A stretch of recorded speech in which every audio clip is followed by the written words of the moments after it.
when you make a decision to say, Lord, I want to live completely Holy Spirit-led, Holy Spirit-fed, it's an advantage like nothing on this earth. You don't have to, though. Good luck with that. Good luck trying to stay sexually pure on your own. How's that working out? It got real quiet. Good luck. When we talk about Carl and purity, wolf in sheep's clothing is honestly the mental picture I get. He was one of the country's best-known pastors, But it all came crashing down. Without a job and trying to repair his marriage, Carl Lentz is working on damage control. To hear that person that shamed me about purity and sex had his own problems, I don't know. It is hard. It is literally the definition of a hypocrite. More allegations of unusual behavior for a pastor. I wish that I never gave him an inch of control. Carl Lentz's recent downfall has triggered a wave of scandals for the church Brian Houston created in Australia more than 30 years ago.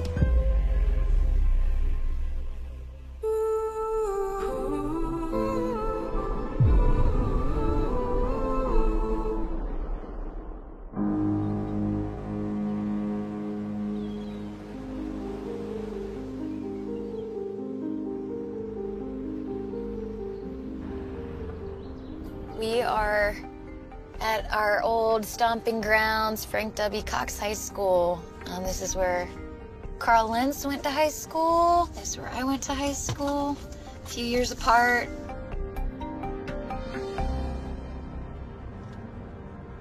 Speaking of the devil, I mean, not the devil. Wave Church. Yes. It's where it all began. I'm Jacqueline, and I went to Wave Church for 17 years. So from the time I was 17 till 34. I'm Sammy. I attended Wave Church for about 8 years and interned under Carl Lentz, who was the pastor of the Young Adults Ministry before Hillsong. My kids still wave to the church when we go by. Really? Yeah. How are they about that? They didn't understand, like, why we left their friends, you know, and that was the hardest part for us, too, was just leaving behind friendships. I basically just had to explain, like, well, you know, Mommy didn't understand that the way I was being led was not the way God wanted us to be led.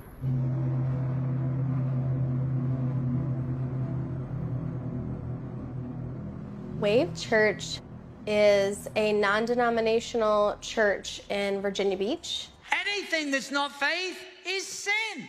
And without Steve Kelly is the senior pastor at Wave Church. So the Bible says if you're going to come to God, you've got to come believing that he is. And Steve believing Kelly not only that he is an Australian citizen, worked at Hillsong Church for about a decade and then moved to Virginia Beach to pastor this church. That was in 2001.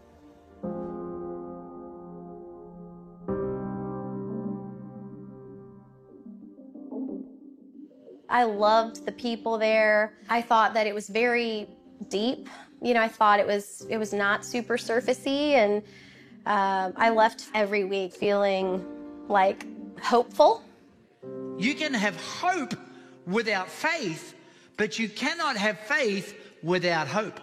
Eventually, this couple was introduced, and it was Carl Lentz and his beautiful wife, Laura. We went to the same high school. He was 3 years older than me, and he knew my older sister. So I only knew a little bit about him from my friends, but he did have a reputation.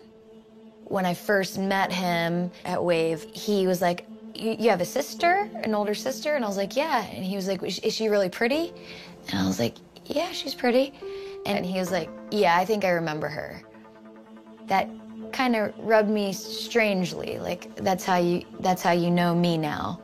You know, I'd only heard about his history, but He was a spectacular basketball player from what I hear, and he went to Cox and NC State after that, and his own words were he was a player. He used to tell us that. He was a little open with his past, and you know, he let us know that he had a life before Laura, but he did end up at Hillsong Bible College in Australia, and that's where he met Laura. When you go to Hillsong College, it's because you probably want to be a pastor.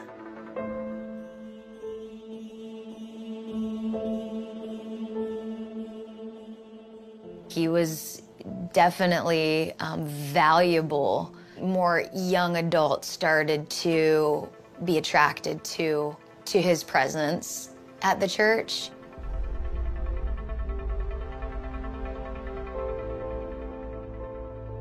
When they came, it was like a shiny new penny. You know, they were both attractive. Their relationship was attractive, and they became our young adults pastors. How you doing? Don't sit down. You're crazy. We just started. Everything changed after that. When Carl came, it was definitely a different atmosphere, culture, community. The pastoral role definitely was a completely different vibe. What you're doing tonight is saying, Jesus, I'm walking out of what was into what is about to be. I started to definitely notice a little bit of control. My dad told me something pretty brilliant. You can go look it up. It's true now. I think over 90% of a young woman's identity comes from the words of her father.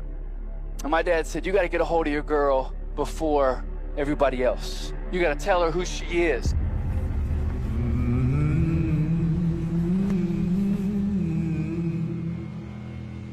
The previous pastor was way more gentle and compassionate and understanding around relationship dynamics. So I did notice there was a major contrast. There was a lot of dating rules. You know, being in a relationship, there was a whole lot of restrictions around it. I'll give you a few. I think it was you date for a whole year before you have your first kiss, and then you don't say I love you until you propose. He smiled a lot, was very, you know, smooth. He was easy to get along to as long as you did what you were told. I do remember feeling like we were put in our place, and, you know, this is what you do if you serve as a woman. These are the ways you behave, and this is the way you dress. It did feel very strict. There's no little bit of sex and a little bit of purity. We gotta really live what we're believing. I did feel like in general, purity just came up a lot in preaching by Carl, and yeah, it was just basically just like, you basically are gonna have us in your business, lady. You can't have a little bit of you, a little bit of me, and a little bit of Jesus. This is not a cocktail. But now, again, as an older adult, I hate to say I'm an older adult, but I look at it and I'm like, wow, if he was so concerned with these things, like there must be an underlying root. And I know it's kind of random to talk about purity. Normally we leave this to the high schoolers. Guess what? It still matters when you're running churches.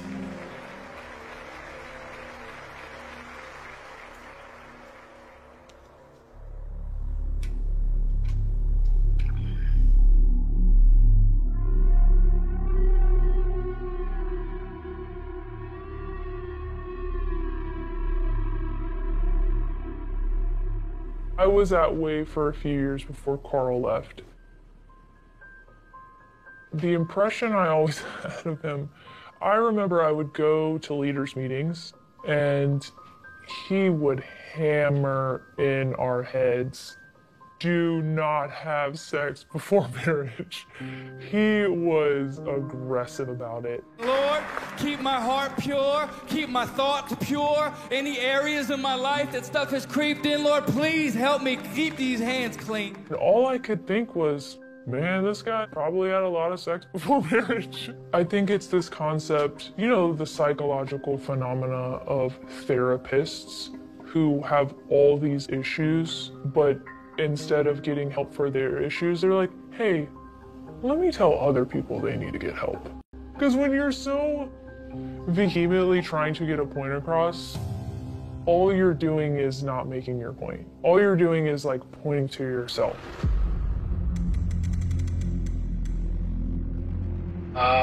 Hey girl. Hi.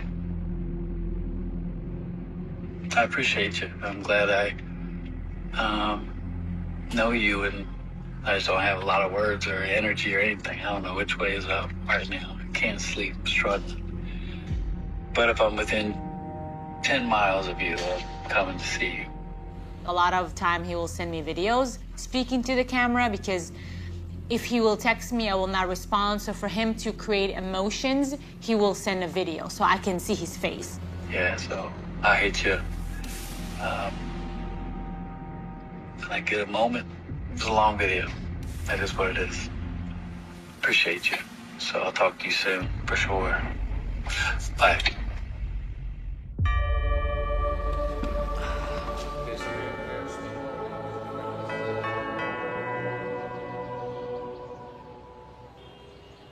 It started in May.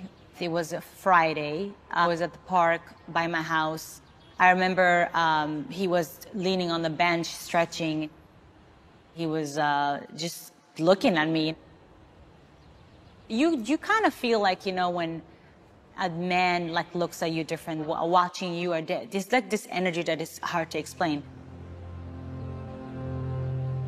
He kept staring. It was 6 o'clock almost, and the sun is about to go down. I was like, okay, I think it's time for me to go. And he started walking with me. So we were like really nice chat. He said to me, you're from the Middle East, the most beautiful women come from the Middle East. And then we kept walking, and he asked me a bunch of questions. I was like, oh, we just met, like, you know, you need to chill. We walked towards the end of the park, and I was like, yeah, I'm gonna go this way. And he's like, yeah, I'm gonna go that way.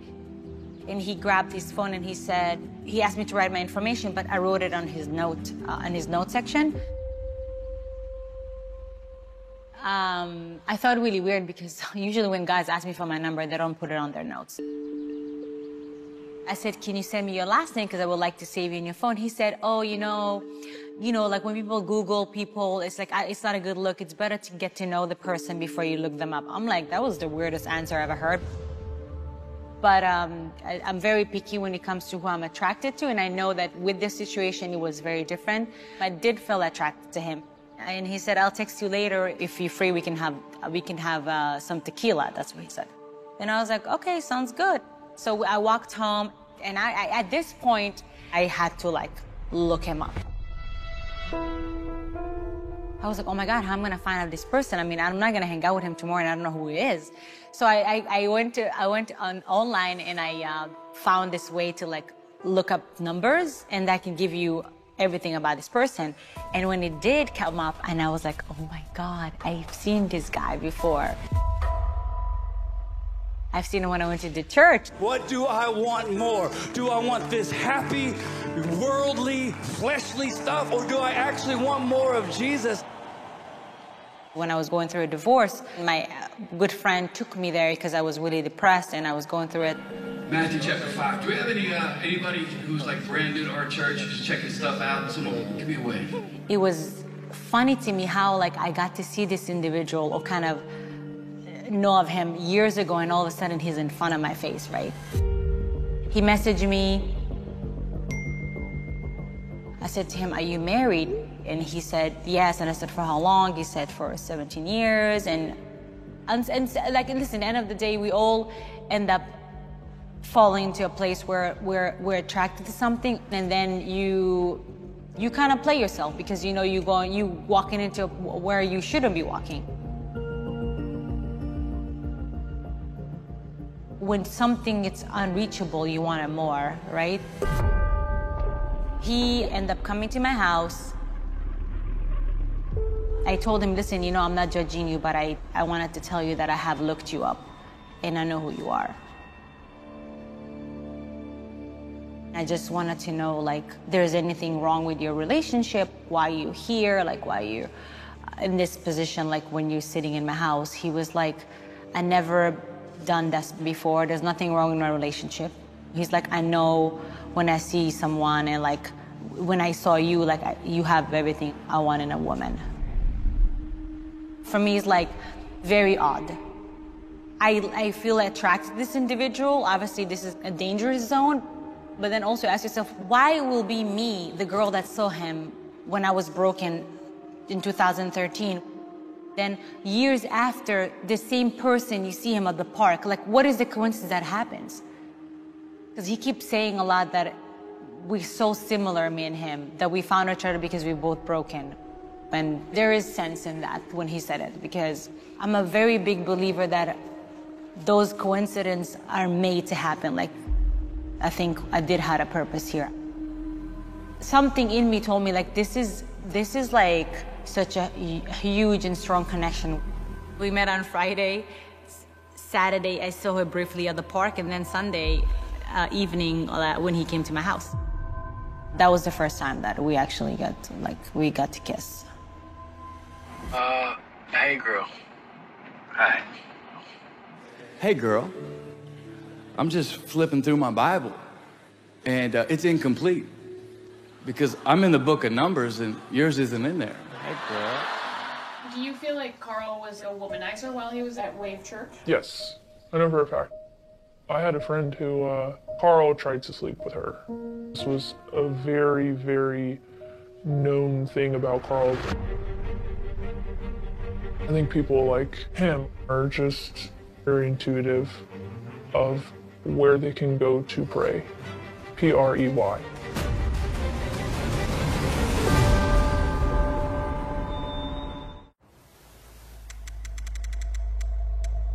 My interactions with Carl quickly became negative by like 19.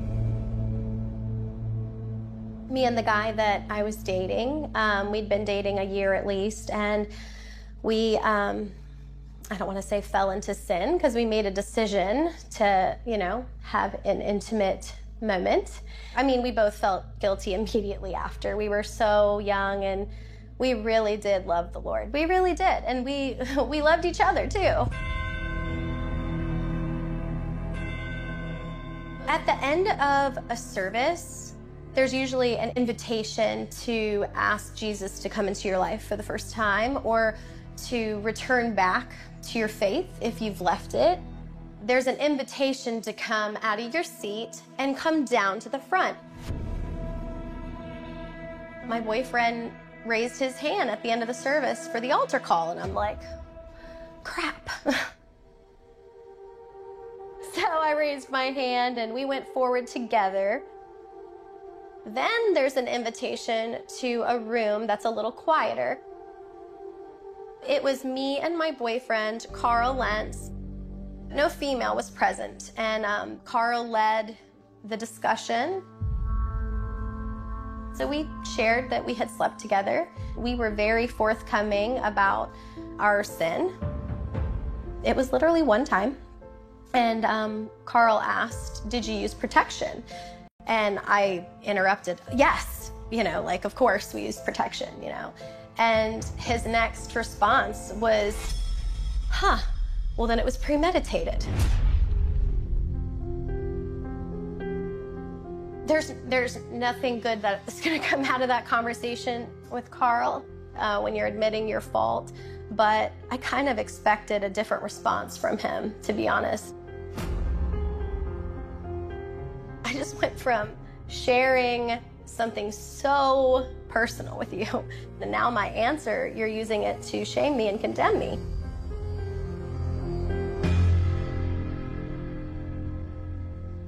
It went from listening to then, you are off the worship team for 6 months and choir. You are off your team, what he was doing. We do not think you guys should date.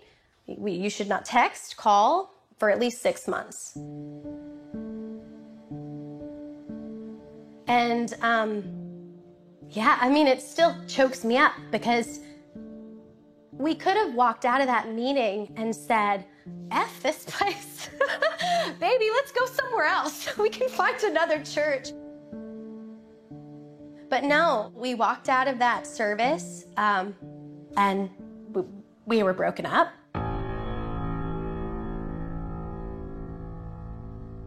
We were conditioned. When you go to this church and it's this prosperity, success, like this is what we're chasing, it doesn't seem controlling to submit certain things. So it's very easy, is my point. It's very easy. It was very easy for me to submit.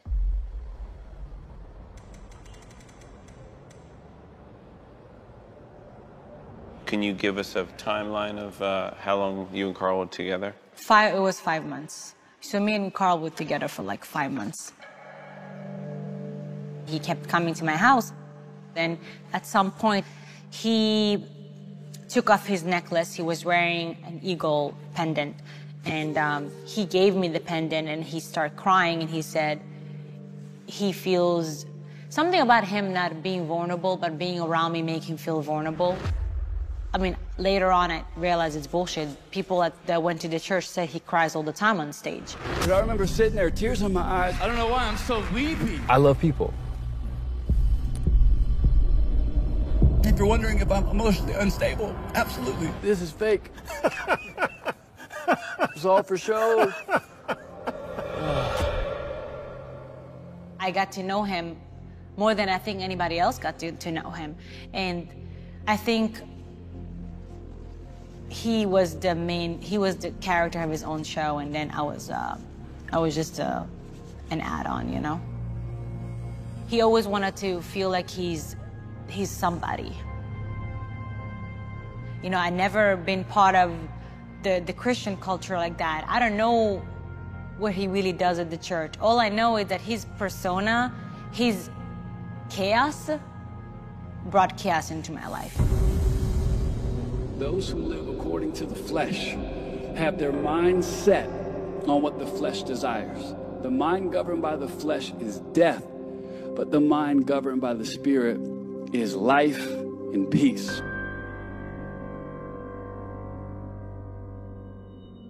With that whole purity thing, when you mess up, it's not like there's no hope, because then there's marriage. So marriage is the new shiny penny. After Carl had the conversation with us, there wasn't really a lot of closure for me and that guy. Fast forward to my first marriage, which was only a year later. That same broken, immature girl is now married. I married after being with him for 3 months because we had sex and we were basically going to be asked to break up or whatever. And so we ran off and went to the courthouse and got married. It was either me coming forward again with, I had sex again, or coming back with a husband. That relationship was definitely, you know, difficult for a 21-year-old and a 23-year-old to handle. And we were married about 7 or 8 years, and, you know, that ended very hard. And, you know, that was very difficult. We are blessed. Woo.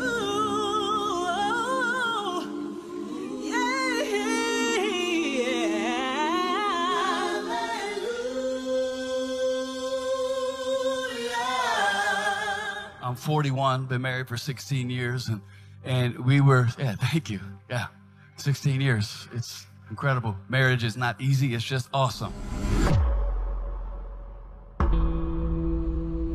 Throughout the months that we were seeing each other, it got to the point where I started to realize he does things that it's always convenient for him. He always gives a time frame when he can do things. I fell into a place where, like, I will wanted to hang out, you know, with him, and then he wouldn't be able to do that. And it's starting to occur to me that it's always his way or no way. It got to the point where I will send him novels of, like, goodbye, I wish I never met you at the park. We used to argue a lot.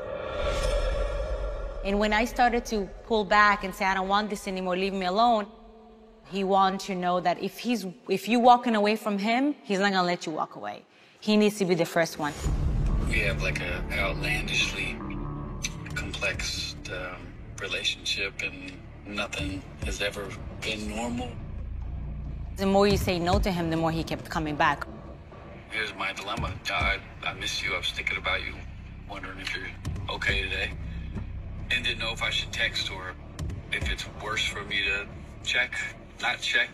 So you started to understand this person cannot lose a battle. If it's okay from time to time for me to let you know I'm thinking about you and I hope you're okay, I would like to. Genuinely asking you what do you want me to do?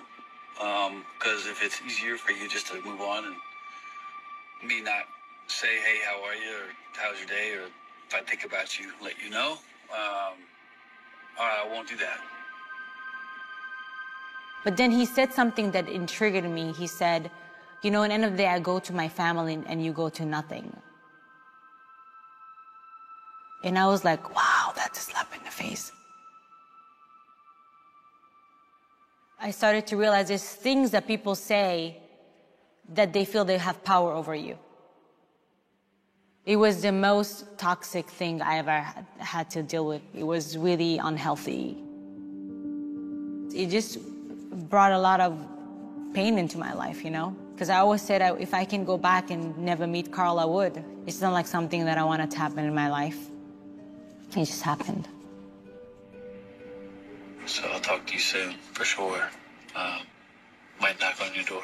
You never know. Bye.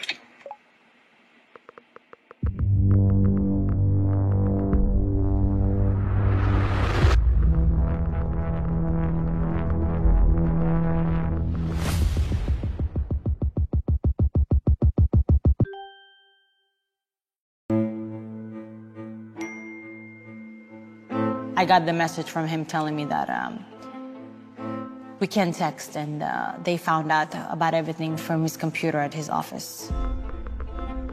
And then he called me from the hallway where he was staying. He said, my wife just found out, and I cannot talk right now, I'll talk to you later.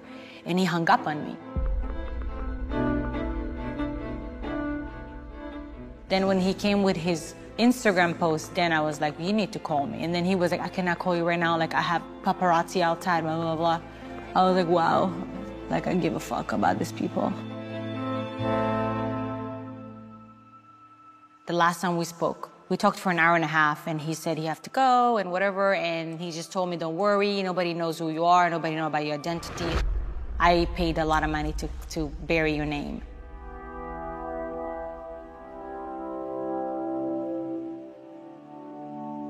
I first heard about Hillsong as an assignment from my editors. They just said, hey, write about this pastor who's a big deal, used to be buddies with Justin Bieber.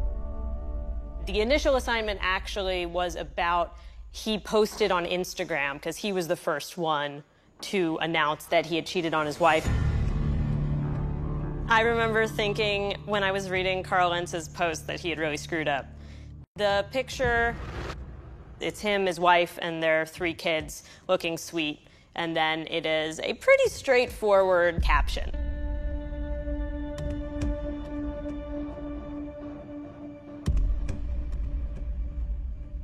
I mean, and it's such like a PR-ified Instagram caption on a sweet photo of his family, trying to play it down as much as possible, but it's pretty bad.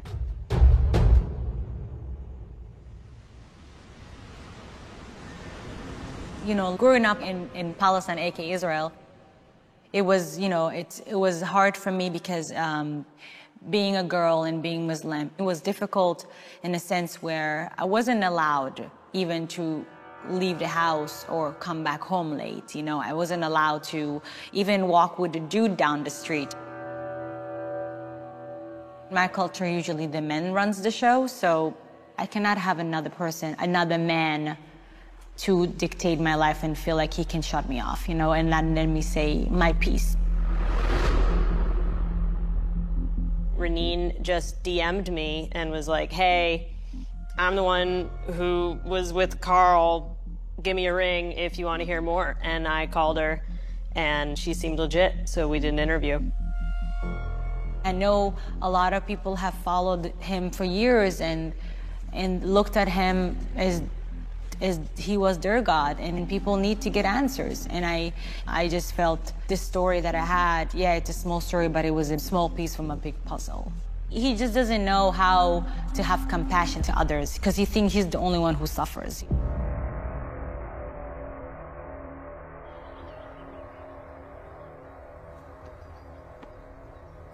When all this came out, I was really mad. It just makes you very angry that the same thing you were shamed with is the same thing that, you know, it is literally the definition of a hypocrite. When I heard, it made me sad. I watched the news of the girl he was involved with, and I think that is what was most liberating. The way I was treated felt like I wasn't capable of making healthy choices on my own, and I needed his permission or his guidance in order to make healthy decisions for relationships. But the news gave me some perspective. That's God's position in my life, not a man, not a human. To realize that no matter how much power a person has, lies or illusions will always be revealed. The scandal came out in the open of what Carl did, and Brian was left with no choice but to fire him. These decisions are based on what's good for the corporation. Looking at the income that they would lose, the revenue that they would lose by dismissing Carl Lentz, it had to be devastating. So to get to that decision, I imagine it was very tough in their conference room. But Carl Lentz committed adultery. Brian Houston, he doesn't want that to affect the empire, just as any corporation would protect themselves against the scandal. Put as much distance away from that guy as you can. That's where Hillsong meets Hollywood. I mean, if you look at any Hollywood scandal, it's identical. The publicists for each side start spinning. And Carl Lentz has his version.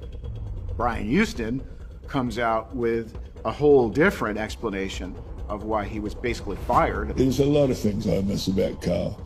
But having said that, there were leadership issues that I believe included lying, included what I would call narcissistic behavior.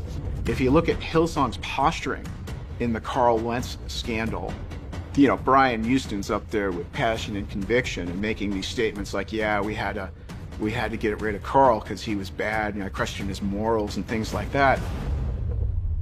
This is the devil calling the devil the devil. If we unravel or start to peel back layers of Brian Houston, he'd know better.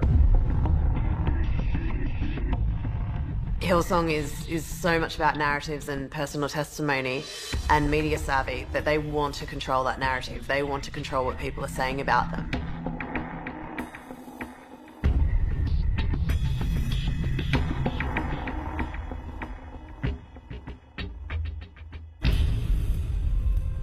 The significant nature and the serious nature of the moral issues just meant that I have believed, and you know, our global board believes that the only way to go was to terminate Carl and really start with a fresh start.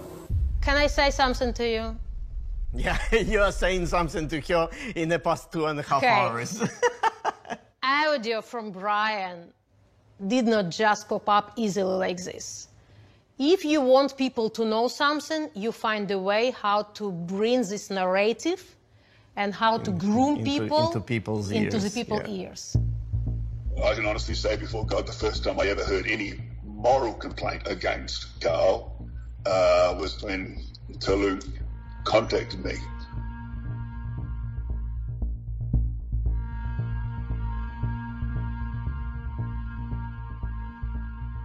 And so, if anyone's wondering whether this was something we knew about, no, it's not. Brian probably wanted people to know that he did not know. Yeah. But he knew because I told him so, personally. We were senior pastors of Hillsong Church in Kiev for 17 years. We left Hillsong in 2014. New York started about 2010. And we saw some things, I'm not gonna tell you how, but we saw them even back then. I saw some inappropriate behavior, and I saw some even immoral behavior. Not me, but people who were around Carl helping him to start a church, people whom we knew and we trust. You were brave enough to go to general manager in Sydney and say, this is what we hear. We need to deal with it because this is gonna be, gonna get ugly for all of us. We would say this openly. No one really paid attention and we were shut down because probably Carl was given like... There are double standards in this situation. And it was like this with Carl, for sure. Church leadership needs to take responsibility for their decisions and for their mistakes. Covering up and dealing in secrecy, it's a pattern for Hillsong Church, and that's why we got so many scandals.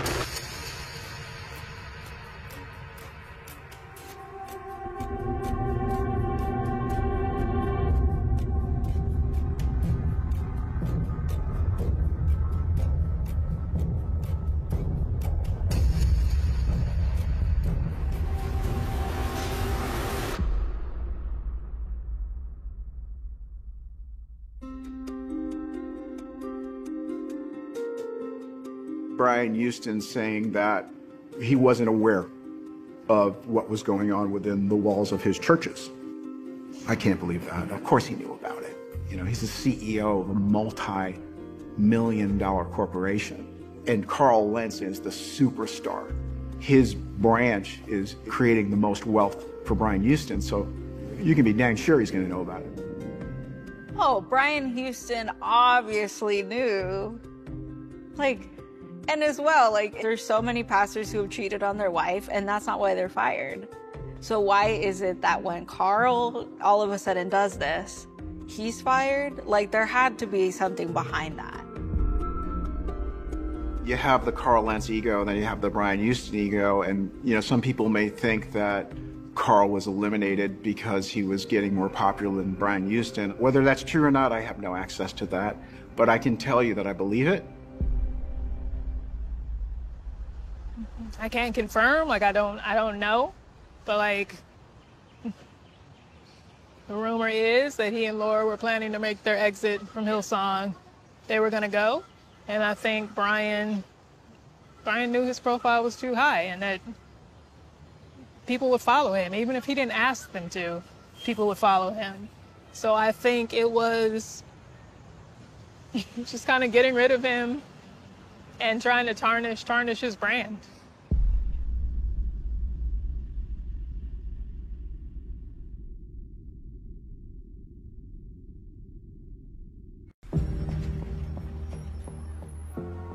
I think Reneen opened the floodgates. Sharing her story has encouraged a lot of other former Hillsong congregants to come forward and share their own stories. Carl can be kind of a convenient excuse for Hillsong right now. They can continue to cast, all the blame on Carl and allow themselves to get off the hook a little bit for some cultural issues, culture within the church. But I believe my daughter's situation is very much related to a culture that needs to be corrected.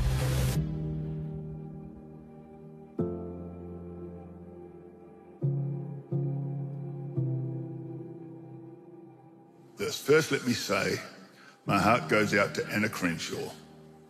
She is a victim of a crime and was clearly traumatized and hurt by Jason May's actions. I'm not here to defend Jason at all. However, it is important we understand all the details of what happened. One thing I do know is we're not talking about a sexual predator here. We're talking about a young married man who did something stupid, got much drunker than he should, and myself in a bad situation. That's it.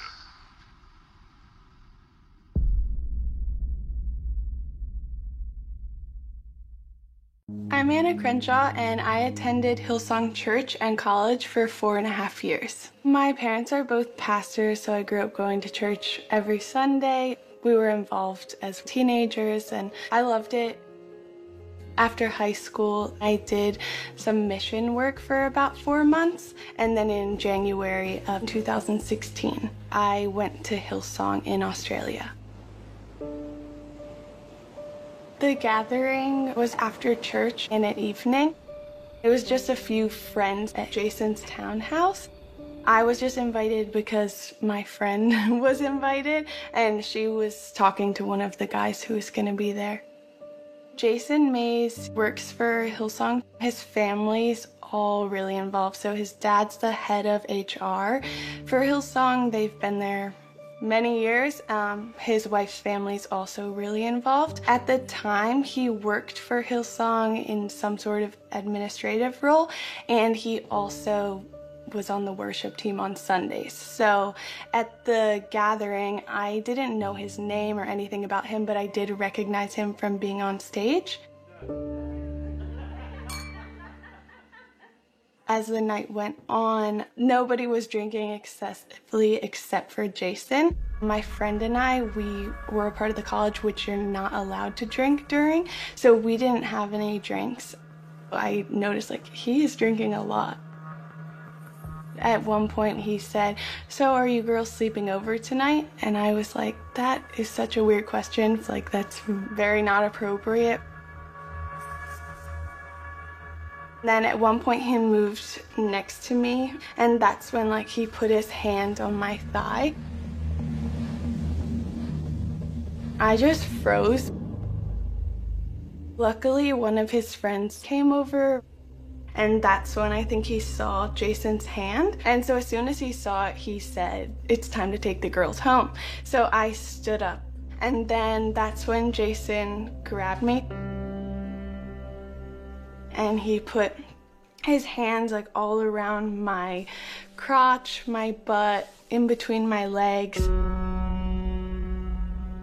He lifted up my shirt a bit and started kissing my stomach, and I'm trying to pull away from him, but, you know, he's latched on. And then I managed to get away, and as soon as we got in the car, my friend and I sat in the back seat, and the guy who was driving us home, he was like, "I'm so sorry, that's not like him, please don't tell anyone." And then the whole rest of the car ride was just silent. My friend and I talked about it quite a bit over the coming weeks. It was a lot for me to process. I think I was just shocked that the whole event even happened. And at that time, I didn't know any ways to report anything to Hillsong. His dad's the head of human resources, so clearly if I reported something, he would find out. And I think that sometimes when you're a victim in that kind of situation, you can feel the pressure to not, like, protect the person that hurt you, but almost just to protect their family from hearing about it, because I could imagine that would be so hurtful to hear your husband did this or your son did this. So I felt like if I could just bear the weight of it, everyone else would be okay. But I still continued to cross paths with Jason, and he would look straight over my head, like he couldn't see that I was standing there. So I was like, okay, this guy knows what he did, and he's trying to, like, pretend it didn't happen. And so for a while I felt like, okay, I just have to pretend it didn't happen as well. I was really stressed by everything that was happening. I remember being in church services and just feeling like I need to leave the room and go cry in the bathroom. I was at a place where I was feeling, I guess, helpless in the matter. It was only after, in about my second year of college, that I went to counseling in Sydney.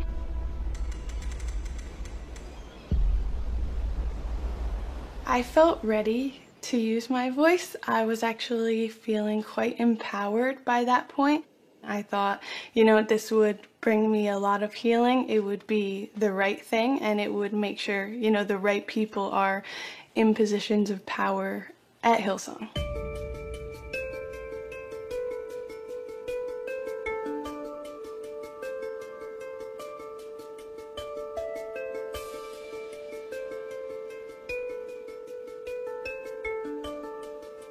So by the third time they brought me in, Margaret was definitely checking for, mix-ups or errors, because she asked me specific questions like, are you sure Jason's wife wasn't there? And I'm like, yes. Are you sure it wasn't a formal dinner? I'm like, yeah, it wasn't a formal dinner. I've said this the whole time. Then I just knew, okay, they are not on my side. This feels like an interrogation. At this point, Jason was still singing on Sunday, he was still working at church. Nothing had happened for him except for maybe one meeting where they asked him about what happened. But if a student does something wrong, whether that is get drunk or drink alcohol or they sleep with their partner, you're sent home. It is serious. It is something they take really seriously. Yet, if a person on staff assaults a student, it's looked at differently. That does not line up.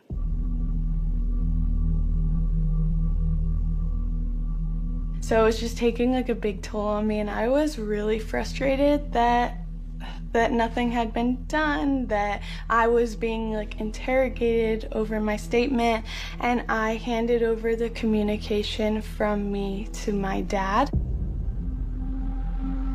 When I got involved, then they began to take it seriously. She made a full report in December of 2018, and they didn't act until I got involved months later in April of 2019. Their lead counsel informed me that it was a mandatory reporting situation and that it would have to be reported to the police. Anna herself didn't know whether she wanted to report it to the police or not, but she did expect some disciplinary measures against Jason Mays. She probably would have been very content to let it be handled appropriately within the church. But according to their own lead counsel, it was a mandatory reporting situation.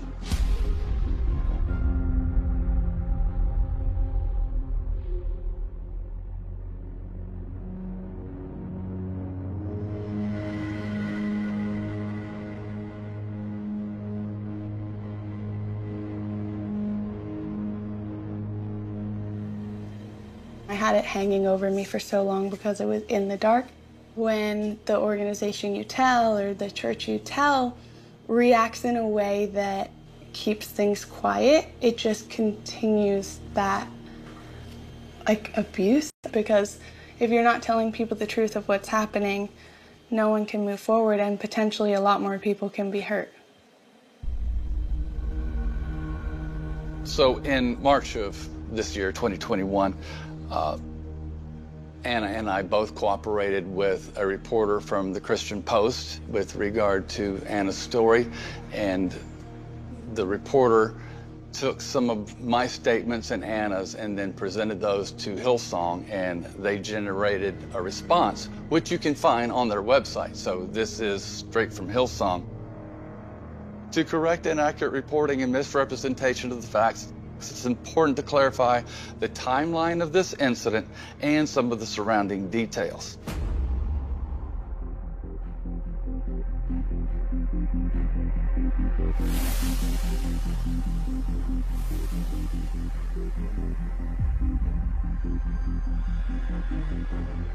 They know that they were sitting on it, hoping that the problem would just go away, minimizing the problem, continuing to question her, continuing to make her tell her story over and over again.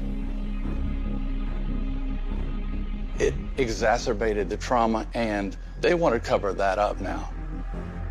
So it becomes absolutely essential for them to discredit her earlier account. She did not get care, she got handled. I do believe that my daughter's situation where she was indecently assaulted is closely connected to the same issues that brought down Carl Lentz.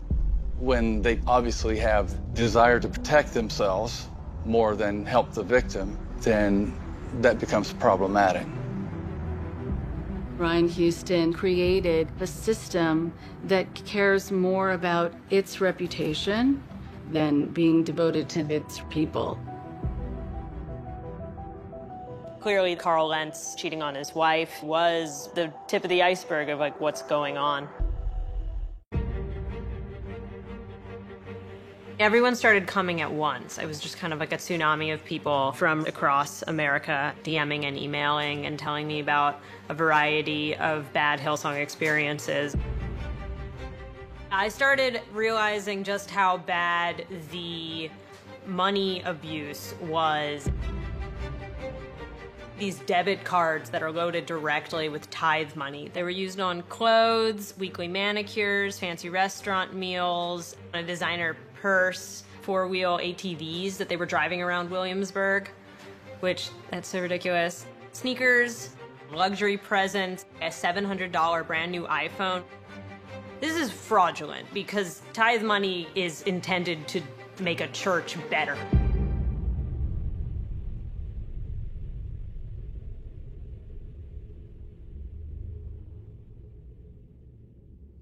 We heard from people who had been inside the organization who clearly aggressively wanted people to know what was going on.